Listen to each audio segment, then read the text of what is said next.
ഇതിനിടെ തെക്ക് പടിഞ്ഞാറൻ യൂറോപ്പിൽ പടരുന്ന കാട്ടുതീ ഇപ്പോഴും ശക്തമായി തന്നെ ഉണ്ടാകുന്നു എന്നുള്ള വിവരങ്ങൾ കൂടിയുണ്ട്. ഇത് അണയ്ക്കാനുള്ള ശ്രമങ്ങൾ തീവ്രമായി തുടരുന്നുണ്ട്. ഫ്രാൻസിലും സ്പെയിനിലുമായി 3 ലക്ഷത്തിലധികം ആളുകളാണ് ഇതിനകം മാറ്റിപ്പാർപ്പിക്കപ്പെട്ടത്.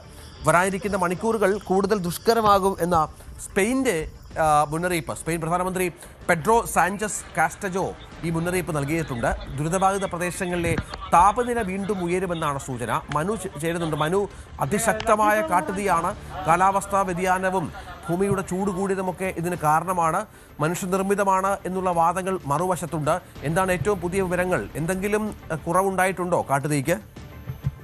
രഞ്ജിത്ത്, ഈ സ്പെയിൻ പ്രധാനമന്ത്രിയുടെ ആ പ്രഖ്യാപനം തന്നെ, അല്ലെങ്കിൽ ആ ഒരു സന്ദേശം തന്നെ ഇതിൻ്റെ വ്യാപ്തി വളരെ വ്യക്തമാക്കുന്നുണ്ട്. ഈ വരാനിരിക്കുന്ന മണിക്കൂറുകൾ വളരെ ദുഷ്കരമായ മണിക്കൂറുകളാണ് എന്ന് പെഡ്രോ സാഞ്ചസ് പറയുമ്പോൾ അത് ആ പ്രദേശത്തൊക്കെയുള്ള പ്രതിസന്ധിയുടെ ഒരു നേർചിത്രമാണ്. ഫ്രാൻസിൽ ഒരുപക്ഷെ 2ാം ലോകമഹായുദ്ധത്തിന് ശേഷം ഇത്രയും ഭീകരമായി ആളുകളെ ഡിപ്ലോയ് ചെയ്യുന്ന ഒരു സാഹചര്യം ഉണ്ടായിട്ടുണ്ടോ എന്ന് സംശയമാണ്.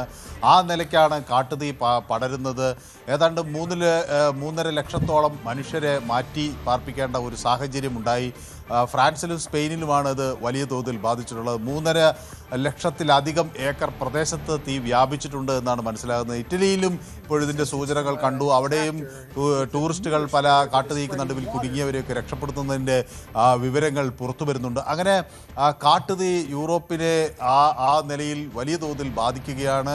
ഇനിയും ഈ ടെമ്പറേച്ചർ അല്ലെങ്കിൽ താപനില ഉയരാനുള്ള ഒരു സാധ്യതയാണ് കാണുന്നത്. കാലാവസ്ഥാ വ്യതിയാനം ആ തരത്തിലുള്ള ഒരു പ്രതിഫലനമാണ് സൃഷ്ടിച്ചിരിക്കുന്നത് എന്ന് വലിയ ആശങ്ക തുടരുന്നു. ഏതായാലും വലിയ തോതിൽ അവിടെ ഈ രക്ഷാപ്രവർത്തനത്തിനുള്ള ആളുകളെ വിന്യസിച്ചിട്ടുണ്ട്. അഗ്നിശമന സേന എല്ലായിടത്തും തീ അണയ്ക്കാനുള്ള ശ്രമം തുടരുന്നുണ്ട്. പക്ഷേ ഈ ശക്തമായ കാറ്റാണ് ഒരു പ്രധാന തടസ്സമായി നിൽക്കുന്നത്. ഈ ബോർദോ നഗരത്തിലേക്ക് തീ പടരുന്നു എന്ന വിവരങ്ങൾ വരുന്നു. അവിടെ അത് തടയാനൊക്കെയുള്ള അഗ്നിശമന സേനയുടെ രക്ഷാപ്രവർത്തനങ്ങൾ നടക്കുന്നു എന്ന വിവരങ്ങൾ പുറത്തു വരുന്നത്. അത് സ്പെയിനിൽ സാഹചര്യം അത്ര ശുഭകരമല്ല. ഫ്രാൻസിലും സ്പെയിനിലുമാണ് ഈ അഗ്നിബാധ ഏറ്റവും അധികം പ്രശ്നങ്ങൾ സൃഷ്ടിച്ചിട്ടുള്ളത്. രഞ്ജിത്ത്, അതാണ് സാഹചര്യം. ഏതായാലും ഇത്രയധികം പ്രതിസന്ധിയിലൂടെ ഈ രാജ്യങ്ങൾ കടന്നുപോയിട്ടില്ല എന്നത് പ്രധാനപ്പെട്ട ഒന്നാണ്. യൂറോപ്പ് ഒട്ടാകെ കഠിനമായ ചൂടിൻ്റെ പ്രശ്നങ്ങളുണ്ട്. അതിനിടയിലാണ് ഈ കാട്ടുതീ വ്യാപകമായി പടർന്നു പിടിക്കുന്നത്.